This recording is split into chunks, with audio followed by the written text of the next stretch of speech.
Being in the room with Josh the last few years, how is that going to change with you now in this new role as head coach? Do you think that puts even more pressure on him for the upcoming season? I don't know how much more pressure can ever be on him.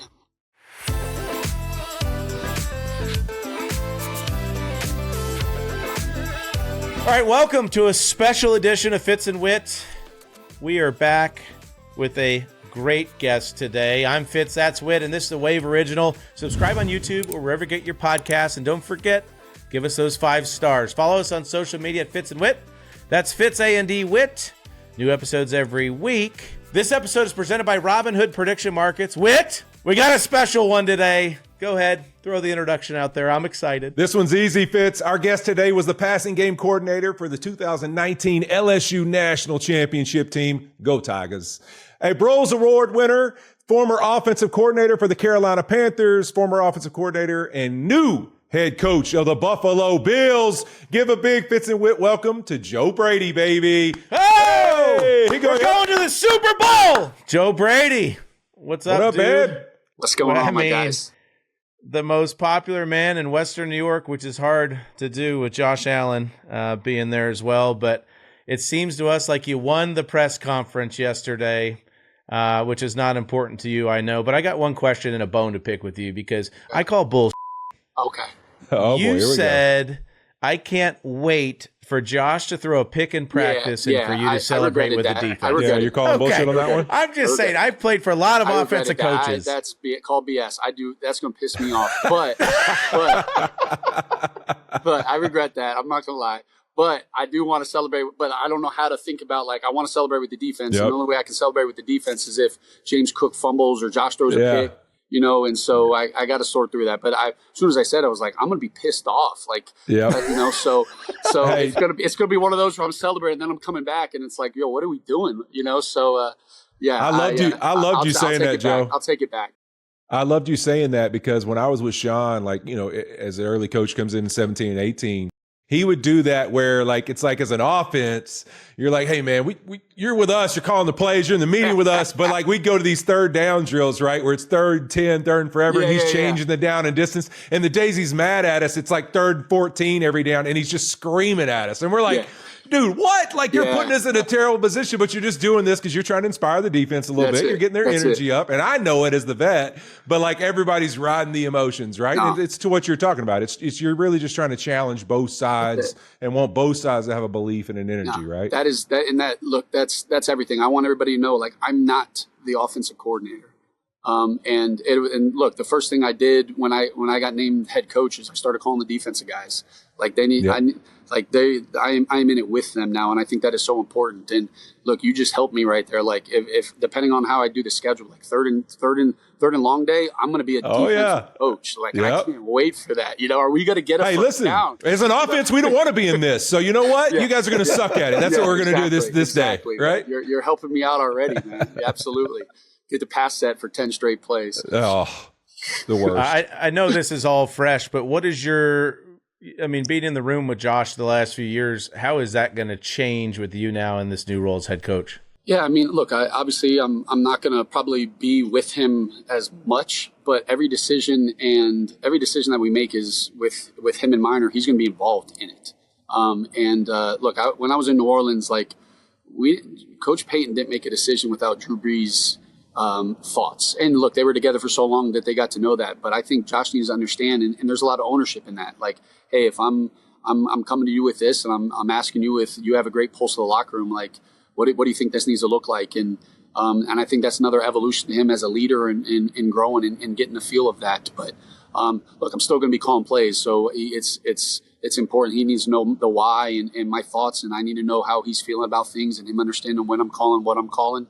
So I'm going to be around, but I also need to make sure that I can't be everywhere at all times, and I got to also trust the coaches and making sure when I'm putting the staff together that they know exactly what I want so that they can relay that as well. Yeah, you've talked about the role of being that CEO type guy and how important that is to an organization. What are some of those things, even from a guy like Sean Payton? I'm sure you've been around some really special guys that, maybe you took with you. Look, I know that when you go from a quarterback coach, right? Yeah, you're coaching your players and you're with them. Then you go to the offensive coordinator and they're your unit, but you start getting further away. Then you're a head coach and you're just, people tell me, you look around and you're like, where the heck is everybody? You walk in the cafeteria and everybody kind of, the chairs are full and everybody gets quiet, Oh yeah. It's like, man, 2 days ago I was talking to you guys, so I'm understanding of that, but I try to pride myself on trying to understand that there's not only one way to do it. And just because it works somewhere else doesn't mean it's going to work here in Buffalo. And we got to figure out what the best thing is for us. But and as that's going, just understanding the pulse in the locker room of what they need. And where with the things that I'm saying is not just the same thing over. And I'm not saying that's what it was. I'm saying is getting a pulse of the locker room and the direction that they need and when to love them up and when to be really hard on them and do that. And those are elements from coaches that I've been around and understanding that I don't know what I don't know. Like I'm fully aware. I've never been a head football coach, right? Like the only way you become you get experience being a head coach is by being a head coach. Living in it. And so I'm going to make mistakes. I'm going to grow with it. And I need to be able to understand and take that accountability and learn from it and grow and surround myself with guys that I can feed off of and they can check me. And I think that's important. And same thing with the players. Like I want that ownership and that they need to know that it's not Joe Brady and the players. Like we're in this thing together and like, we're going to figure it out. We're going to go through it together, the good and the bad. And I need them to know that. I feel like you already have the first part figured out, which is just authenticity. Yep. And as you know, like guys can see through the bullshit. They can see through the fakeness. So you being completely you to those guys is going to go a long way. I also want to let you know we got eyes and ears in the building everywhere. And I'm curious, what was the white elephant gift that you got last year, Coach? We're curious. I didn't get a white elephant gift this year. Oh. Okay. So you just didn't participate, or didn't participate this year? Okay. Yeah, no, I did. This year I got because I don't need it. I got a coffee maker. I got a lot of espresso for just to continue to fuel my espresso needs. Okay. I probably got something else that I got a coffee maker. There you go. Okay, yeah. Let's leave it at that. Let's leave it at that. Are you an Americano guy? What are we doing? What's our deal? I'm a full transparency. I don't drink coffee. If I can, I'm going to get a cafe con leche, but in Buffalo, there isn't any up here. So, and I can't make it. So I'm going to go straight espressos. Straight to the dome and put some Gatorade fast twitches and I'll be good to go. I love it. That's it. You want authenticity. Like I am who I am. Right. And I love it. Yeah. Sometimes I need to kind of lay off them and drink some water, but that's where I'm at. I understand. We get it. Fitz and I are coffee guys. So we that's our main drink of choice. Americano? Americanos usually, for the most part. Every now and then I'll mix in a latte when I'm in it's a holiday mood. I'll just mix it in just when I'm in a good mood. Maybe I'll try most of the time black coffee though. I need to check it out. Yeah, no, it's Tim Hortons or nothing up here. You get water in there. As a one guy I play with, John Sullivan used to say, if you go Americano where there's a little water in there, at least you're net hydrating. Yes, caffeine's not great for you, but you're at least net hydrating. It's right? Not amazing. Yeah, no, that's how I feel about Gatorade fast twitches, right? That's it's right. Gatorade. It's like if it has to be good, right? Like I'm getting electrolytes somehow, right? They wouldn't, I just won't look at the label. Whit has no idea what Tim Hortons is, by the way. But anyway, Whit, I'll explain it to you later. You'll get that. Yeah. Let's just talk about the offense last year and kind of where you think this thing can go. Dalton Kincaid's such a huge part of what you guys do, and obviously he had the PCL and was kind of in and out of the lineup and fighting stuff all year last year. But how big of a piece will he be going into next year, and what are some of the improvements you think you guys can make? Yeah, I mean, you saw the difference of what we look like when he's out there, and man, I give him so much credit because he was pushing through that knee, and you guys know when your body's never going to be perfect, but when you're sitting there and you're in and out of a game, what that can do just mentally, like I want to be a part of it, and then I go have success, and then, I mean, you felt him in the playoffs, like he pushing through it, and I mean, he was one of our best players out there, and you guys, when you have dynamic tight ends, just the matchups that it can do, and we had such a good tight end room, and that you can go 13 personnel and get in tight and run a duo, and the next play you're in 13 personnel empty, and it puts a lot of stress on. I'm watching Sean kind of call the game last week, and he got two of the best receivers, and he's still able to take advantage of the matchups in 13s, and so I was pleased by, some of the direction that we went with. We had so much jumbo the year before, and we drafted our tight end, and we kind of evolved the game and, evolved our offense with that. But we got to get better on offense. Like I'm understanding of that. And we did such a great job running the football, that it's got to continue to open up the pass game with that. And, and I got to do a better job of integrating the wide receivers. We did such a good job getting those tight ends going and getting the matchups on the insides, on the linebackers, the safeties, the nickels, and, but I got to get the wide receivers going a little bit more and not a little bit more. I got to get them going more. And, so that's going to be a big element. Yeah. And when you look at that offense too, I know obviously, Aaron Cromer deciding to retire. I mean, what an impact he's been, I'm sure, in that building. I haven't been somebody that's played for him. I mean, one of the best coaches I've ever been around, but also that offensive line and his group. I mean, that's going to be something you guys have to address. And what's kind of the mentality there? Yeah, look, I'm not sitting in this chair without Aaron Cromer. I know that. Man, Chrome is and that's part of the thing, right? We were able to run the ball so well this year that it's naturally, your pass stats are going to go down when you run, if it's, it should open up the pass. I'm understanding of that, but, we were able to run the ball and look, to me, the consistency, that you're getting, at obviously the O-line position and we had a lot of guys playing a lot of reps together and, I hope that it continues that way, but we understand that the way that it goes. But the biggest thing for me is that, I don't want, free agency and draft, you hope that you can get guys that fit the visions, what you're looking for. But, we're going to build these systems around what we have, not just what we've done. And, I think that that's so important that, look, we've pulled tackles for, a lot of years, but if we had Jawit, we're probably not running, our tackle. No, that's not happening, baby. I'm going to let you stay on the mid zone and just get him out of the way and kind of do your thing, man. And so we're going to hip toss, use the golf swing. I'm going to get him out of the hole. And that's it. And I'm good. We'll cut back and you did your job. So we're going to make sure that we put the systems around what the guys can do and, and figure that out. And, the roster's fluid, and I trust Beane and to kind of make the decisions. And I'm excited to kind of put it all together as it comes together. One of the quotes that stuck out to me too in your interview yesterday was, "My job is to allow Josh to be a better version of himself." I feel like it's crazy to talk about because he won the MVP last year. Obviously, everything he's done the last few years, but there is an even higher level that he can get to. How do you help him get to that level? Well, I think that the biggest thing is addressing what that is. I think a lot of times we always just say, man, we got to get better. And it's hey, given tangible things that, hey, what are elements that I need more from you? And a lot of those things that, those probably things that I'm not going to put out there, but I think that's important that the guys understand, when we're going to get better, what do I need to get better at? Is it just, hey, you got to just get better at my footwork? Is it, I got to get better on these type of throws? Is it these reads? Is it these pre-snap and being detailed with that so that we can hold each other accountable, as these things are going. But that's what's so exciting is that he's such an elite quarterback. And even him after his MVP year, he comes in and he's man, I left a lot out there. I'm I know. And I got to be better for you if you're doing that, and we'll hold each other accountable with it. How cool was that to have him at the presser yesterday? I mean, that's why he's my guy. You know what I mean?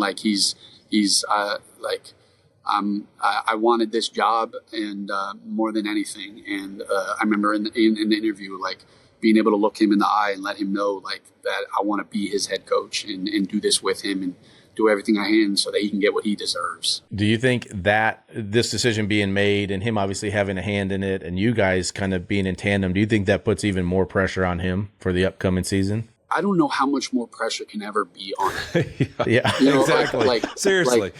You know what I mean? And the way that he handles it, man, golly, it's unbelievable. And he just does it. He has the weight of this city on him at all times. And he handles himself the right way, and he can, he obviously got emotional in the last press conference, but usually he's going in there and he knows how important all of this is to him, and he knows that the wins and losses, yes, they end up on my record, but he's the one that kind of takes the burden of everything, and you know how that is, Fitzy. It's quarterback, right? It's tough, and that's why he's wired different and built different, and that's why I'm literally everything I do is so that he can get everything that he deserves because he puts so much into this game. Yeah, that's really cool. It's what a special human being he is. I know just, in my time in the league from, all the teams I was a part of, that it always felt like my most successful teams is when it was guys that you're like, man, I don't want to let the guy next to me down. And he's that kind of guy, like that you can just see where's his emotions in the moment like that, because it meant so much to him, not just for himself, but for the city of Buffalo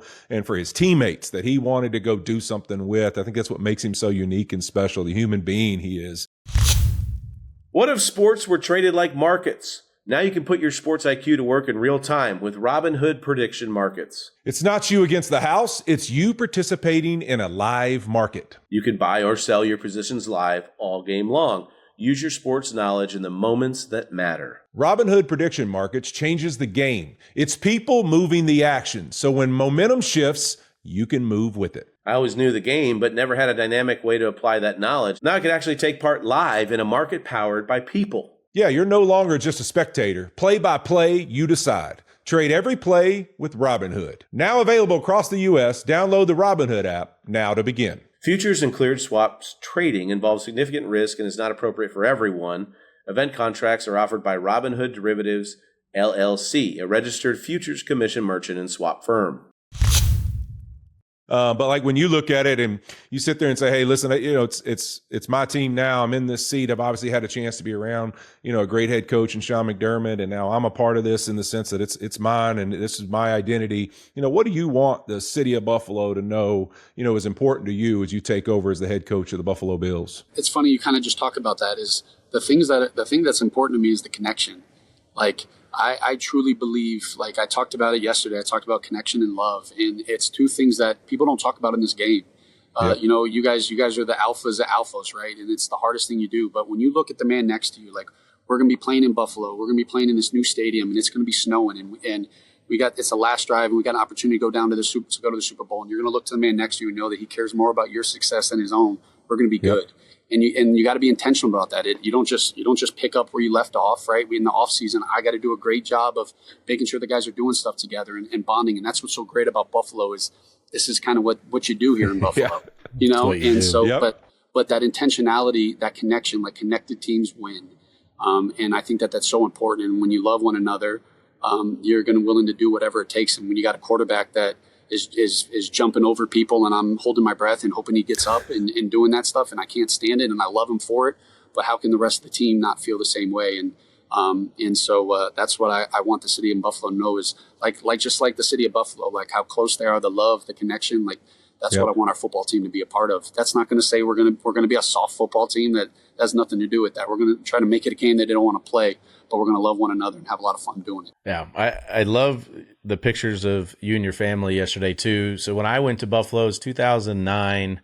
I had my son was 2.5, and then my other son had just been born. And it's like looking at your kids, thinking very similar in ages to that. And it's such a special community. Aside from the Bills and aside from that, like it's a city of good neighbors for a reason. That's it. And I so look forward to you being able to raise your family there as well and leaning on your neighbors. And, we used to do Crock-Pot Sunday every Sunday after the games, and just everybody would bring something over in the Crock-Pot and hang out in the front yard and drink beer. I love it. And I love it. Yeah, I love it. It's a special place, man. We're looking forward to it and looking forward to you having some success for sure.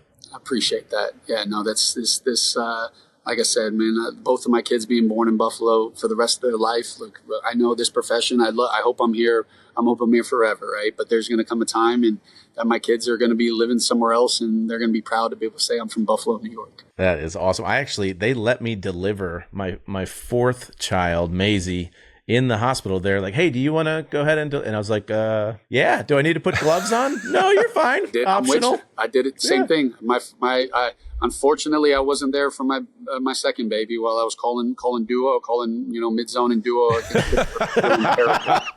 And so still the worst thoughts of my life. Not being there for that, but for my Jordan, my 3-year-old, yeah, I got to deliver. That's awesome, dude. Not a better feeling in the world. Oh my gosh. I have the pictures when I signed in 2017. Obviously, we end up 5 years later, 2 years later going to a Super Bowl, but 5 years later being able to win one. But I have the pictures of my kids were 4, 4, 3, and I think 1 at that time when we went to LA. And it's still like my favorite memory to look at me holding that jersey with Sean McVay, the youngest head coach in NFL history, like and my kids, like him and I laugh about that picture all the time. You just have no idea what you're walking into. And you're in that stage right now. Like obviously you've been in Buffalo, but it's the first time being in this seat and this opportunity for you and your family, man. How does that just feel, this whole ride, to have this opportunity in front of you? Yeah, it's weird because obviously it's elements that you work for, right? You know, but I never took the job in Buffalo thinking I was going to be the offensive coordinator in Buffalo. Just like when I was offensive coordinator, I think I'd be the head coach in Buffalo, but when the opportunity came up, there was nothing else I wanted. Yep. And now that I got that, like, it's like, okay, you're the head football coach in Buffalo. I've never once been like, all right, I'm the head coach of Buffalo. Here we go. It's like, all right, time to get to work. But to me, I'm thinking more about my family. It's like, the sacrifices they did. Like, I haven't got to spend a lot of time with my kids. Like, it's way more important and special to me to be able to kind of experience yesterday, like with them, and kind of do this with them, and knowing that we don't have to move from Buffalo. We get to do this in Buffalo. But for me, the same guy that was working 3 weeks ago and getting ready for Denver is if anything, I'm even more excited because I get to be a part of this. I'm tired of looking at my face and seeing my pictures of other places. Like, that's not me. Like I can't stand when people even talk about me. Like I just rather work and let everybody else kind of have the success. And but it was a special day yesterday because I got to do it. Be with my family, my parents. Yep. Super Bowl Sunday is just a couple weeks away, and you know what that means, Fitz. You need championship level snacks, and it's not Sunday unless there's a Super Bowl of queso dip.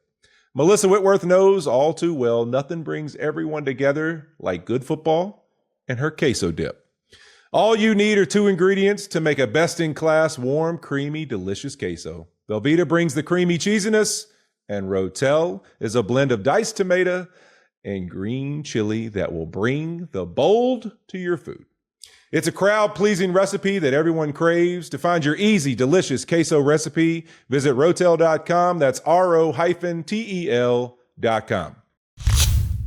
Coach, I'd be remiss if I didn't, you got to talk about my LSU Tigers. Like, come on, man. Let's talk about 2019.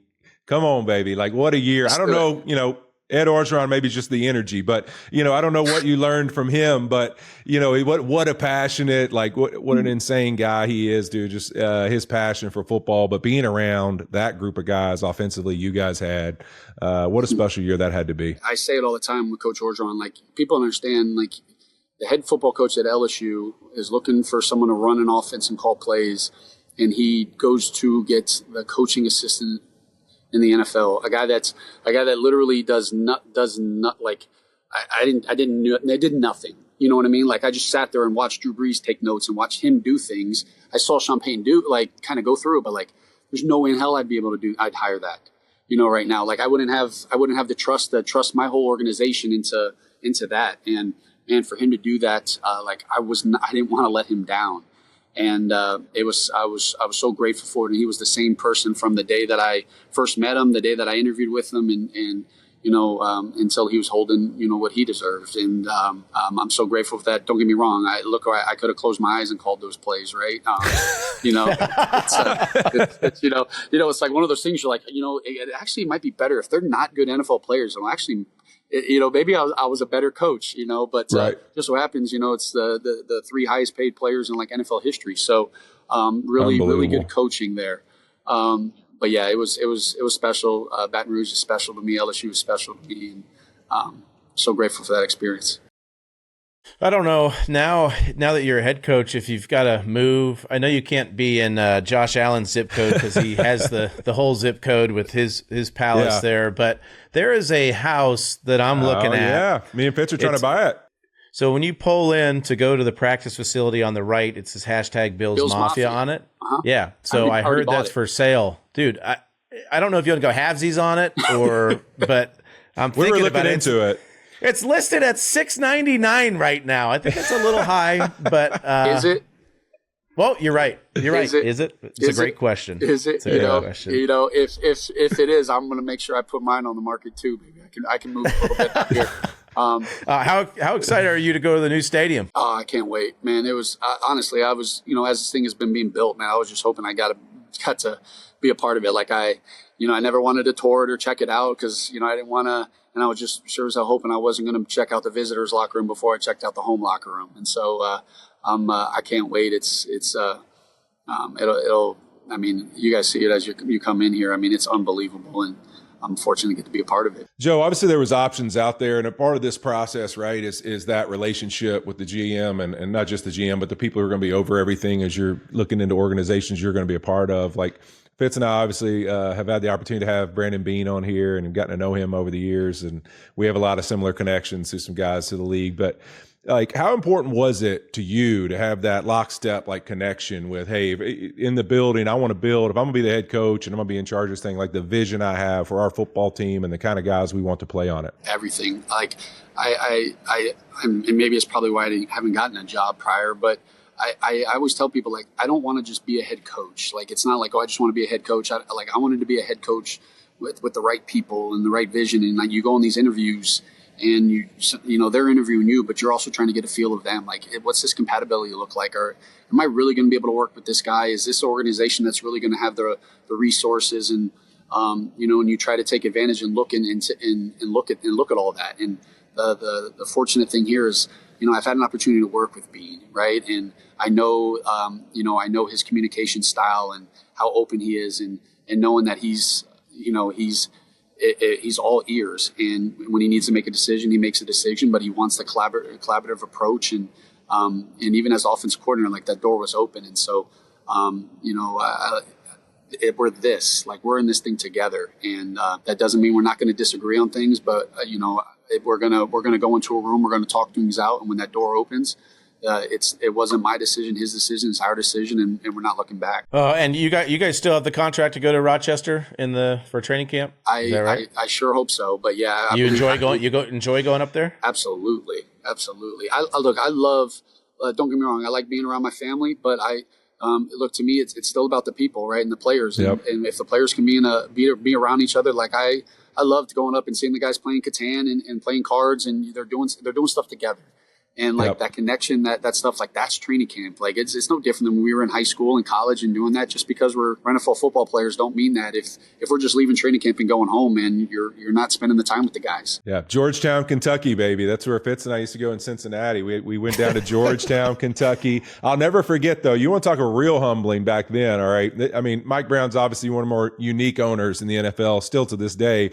But when you'd go to your dorm at Georgetown, Kentucky, and you'd see the owner pull up and get his cardboard box with his pillow and his books in it, because he stayed in it too, just waddling to the room. Kind of hard to argue about, the conditions or anything that's going on in camp when Mike Brown's walking with his cardboard box to his room to stay right beside you. Those are the good old days right there. He's definitely, you're definitely in it together, babe. Like, St. John's Fisher is it is a great setup. It is a great setup. I mean, it's one of those, sometimes you're like, should training camp be a little longer?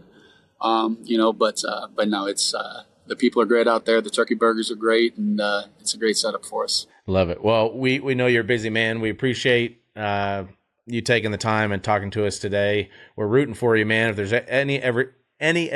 ever anything that we can do for you, please reach out. And hopefully we'll get a couple Thursday night football games next year. Looking forward to pop in and say hello. I love it. I love it. So much appreciation for you guys. The doors are always open here. Thanks for having me on, man. Go Bills. Go Bills, man. Baby. I think Jeff Mazurek deserves a raise. I just want to throw that in there too. So, I told him if I ever make got the those job, decisions I was getting now. rid of equipment. Love him. We'll see you later. I love it. But I gotta go talk to him now. Appreciate you guys, man. Yeah, brother. All right. Thanks, Coach. Hey, Whit, do you remember what we were talking about the other day? Yes, about how many people feel stuck in their weight loss efforts. They eat right, they exercise, but nothing changes. They've heard about GLP-1s, but are hesitant to seek treatment because it seems expensive, or they doubt their insurance company will cover it, Fitz. You always do this. I was thinking about Joe Brady getting hired. That's what we were talking about. I'm sorry. Well, either way, Rose steps in with options for everyone, Fitz. For patients without insurance coverage, they have lower cost, cash pay, FDA-approved GLP-1 options. No more putting your goals on hold. Oh, Jeezums. You know how I hate putting my goals on hold, Whit. I do. Rose Insurance Checker lets you know if you're covered for GLP-1s for free. No paperwork, no hassle, no waiting on hold. Well, the only thing I hate more than putting my goals on hold, Whit, you know what it is. It's waiting on hold. Well, even if you don't have insurance coverage, Fitz, Roe offers cash pay options for more affordable FDA-approved GLP-1s. These cash pay options ship right to your door. No pharmacy visits required. Okay, so no waiting on hold, and they ship right to my door. I'm ready. I'm ready to join the over 1 million people who've trusted Roe to check their coverage for free. Yeah, Fitz, just go to ro.co/wit for your free insurance check. That's ro.co/wit to see if your insurance covers GLP-1s for free. Go to ro.co/safety. That's ro.co/safety for boxed warning and full safety information about GLP-1 medications. All right. Whit, I'm officially excited. I know when the news first broke, all Bills fans were thinking, wait a minute, we talked about needing change, going in a different direction. But here's my feeling after that interview with him. My goodness. First of all, we talked about authenticity. He's real. What you see is what you get. I think he's really going to connect with players. Consistency, authenticity, those are two really big things. But I do think, and this is just an outside observer looking in, we have to quit do it. We're not going to be able to do like the comparison, McDermott era to this. But if there's one thing, it seemed like in the playoff games when they got close sometimes, especially defensively, just felt uptight a little bit. And if a team is going to take on the personality of its head coach, feels like he's pretty relaxed and loose. And so hopefully in those gotta-have-it moments at the end of games, that rubs off on this football team, the Joe Brady version of the Buffalo Bills. Yeah, no doubt. And I think, we touched on this, that CEO role and how important it is. And you hear him kind of talking about, really, listen, anything we do, it's about our intentions that we set out with. And you can see that his intention is, I want to make sure this defense, this special teams, they understand we have this everybody eats philosophy on offense. And that's about, really, it's not about who's scoring and who's touching the ball. It's that we all have an impact on this game. And how can we all strive to do that? And now, how can I put that across my entire team? How can I get my defense, my special teams, everybody to feel like, man, we all eat, we all do this for one another, and that's how we're going to have success. And you can tell that's really intentional with him. And he obviously made the comment about, I can't wait for Josh to throw a pick, and he doesn't mean it. But what he's trying to say is I want this whole team to feel challenged, and I want this whole team to feel like I'm in their corner, and I want what's best for them. And what's best for them is that we all are a part of how we have success together. And I think that's really cool to see his mentality there. And then I think some of the ownership things, you talked about accountability, you talk about some of that, like him saying, hey, listen, I'm the one, I stood on the table for Keon Coleman, and I believe in him. You know what I mean? And to me, when you listen to coaches across the league talk about one of the most powerful things they ever did for a certain player, and they saw this change in them, is just making sure they knew, I believe in you. Those 4 words, right? And I think that that's something he really wanted to do. And then him talking about Aaron Cromer and his impact on, I wouldn't be here without a guy like Aaron Cromer. That's the kind of stuff you love to see out of your leader. And also just listening to him. I mean, spending as much time with Josh as he has over the last few years, obviously that relationship and him getting this head coach job, like, they're tight. This means a lot to him to have the opportunity to coach Josh Allen. And it's really cool when you talk about culture. A lot of times when there's a new head coach that comes in, he's got to set the culture. He's going to, clean house and get rid of the equipment guys. The Bills have been right on the doorstep. This didn't need to be a complete teardown, but the culture is the players, and he understands that, and he's got a great one in Josh Allen to be able to set that, to be able to demand, to be able to be accountable, to be able to be held accountable. And I think that's a huge bonus for him coming in, having to figure a lot of things out as a new head coach. Because what's he going to have to figure out? Like, he was in the booth calling plays. He's going to be on the field now. He's going to have a million different responsibilities, people in his ear, the situational awareness stuff and all those things that now it starts and stops with him. He's going to have to figure all those in-game things out. There's a lot that's going to be on his plate this year, but having a veteran team with a veteran MVP quarterback like Josh is certainly going to help ease him into some of the growing pains of being a first-time head coach. Yeah, there's no doubt. And you look in the offensive line, they'll have some decisions there to make. I mean, this team, we can easily say, obviously, Josh Allen is important, key number one, and James Cook is up there on the top of that list as well. But they probably aren't the group they are on offense without how well this offensive line's played and how much really just consistency they've had across those guys being healthy and out there on the field together. And this year, a couple of guys are free agents up front. What do they do there in those decisions? But your two bookends, Spencer Brown, Deion Dawk, Big Snow, they're there. They're your tone setters. They're going to be the guys that a coach like that, he's going to have to come in and lean on. I know with Sean McVay, youngest head coach in NFL history, when I came there in 2017, it was important for him to have John Sullivan and Roger Saffold and myself that were older veteran players who'd played, that he could kind of on offense say, hey, man, you guys got to control some of these things because I got a lot of places I got to be, right? Like, you got to be the leaders for me. When we're in that huddle, talking guys up, a little bit of what's our standard. I need some of you guys to kind of set that standard and hold it. And I think that that's really important for this group. I thought one of the big decisions too, him getting Pete Carmichael to come in as the OC, a guy he's familiar with from New Orleans, who's been under Sean Payton, like an ultimate CEO type guy. Like, I just think that early on, it's early. There's a lot of decisions to make. This is a big offseason for the Bills in that regard. But early on, it's like, man, he's making decisions. You see the accountability, you see the humility, you see him saying, hey, what are some things that I can lean on and trust in? It's really important. And then Josh Allen, listen, if there's ever a test for who's a dude and who's like a guy I want to be in a room with, if you pass Josh Allen's sniff test, I'm pretty good with you, because having spent a lot of time with him outside of football, on the golf course, other places, this guy is a real one, and he's a real guy, and the game is something he loves and he wants to be great at. But he's just one of those guys that man, listen, if you're good with Josh, I'm good with you. I'll never forget Devontae Adams saying this about Puka Nacua. Do you remember this? He said, like, literally, if you're not good with Puka Nacua, like, then I just probably know me and you never going to be good. Like, I'm never going to respect you because that's just an all-time human. I think Josh Allen is that same sentence there. Like, if you're somebody who has a problem with Josh Allen, we probably have issues as well. Yeah, there's no doubt about that. And, the one other thing that he's just going to have to learn and figure out, but he's going to have to figure out in a hurry, is Joe Brady's 36 years old. Yep. And so being a head coach is a lot different than being a quarterback coach and an offensive coordinator. Like, that buddies thing, the thing where he said, now I'm going to be walking through the meal room and guys aren't going to be talking to me. They're going to be afraid of me. Whereas, like, as a quarterback coach, you're all pals. As an offensive coordinator, that has a little bit of separation, but as a head coach, that has the ultimate separation where, look, you can have relationships with these guys, but you can't be buddy and pals. And that's something, with Josh, with the quarterback, that can happen because I think they have a deep enough relationship to where the accountability is going to be there. And there's a standard that he has to play to and has to be met. And Josh knows that he's going to hold Joe Brady to that same standard, but that's going to be something interesting for him to navigate in year one, because it's not easy.